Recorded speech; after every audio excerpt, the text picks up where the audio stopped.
Boss Dens, paano malaman kung na-hack na yung isang account para may idea ko? So, yung tinutukoy niya dito mga boss, Facebook account nga pala. At special shoutout nga pala sa iyo, Boss Dan Martinez. Sana mapanood mo po ito. At kung ganito rin po yung gusto nyo malaman mga boss, ay may share ako sa inyong idea kung paano nyo po yung malaman kung na-hack na ba yung inyong mga Facebook account. At sana po ay makatulong. Isang senyales mga boss kapag na-hack na yung inyong mga Facebook account ay makaka-receive po kayo ng ganitong email galing sa Facebook.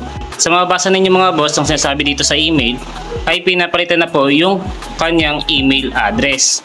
So ibig sabihin yung hacker mga boss ay pinapalitan na po lahat ng mga contact info doon sa may-ari ng Facebook account na yon. At ito nga palang sample ko na ito mga boss, ay ito po ay galing sa kaibigan ko po na na-hack po yung Facebook account.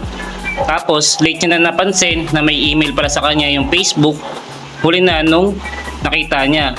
Tapos yung Facebook account niya ay na-take over na ng hacker. Kaya kahit ano nang gawin niya, ay hindi niya na ma-recover ito. Kahit pa, pindutin niya pa yung "This wasn't me".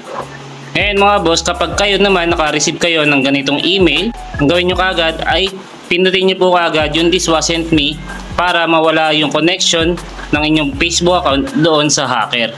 At para ma-recover nyo pa yung inyong mga Facebook account.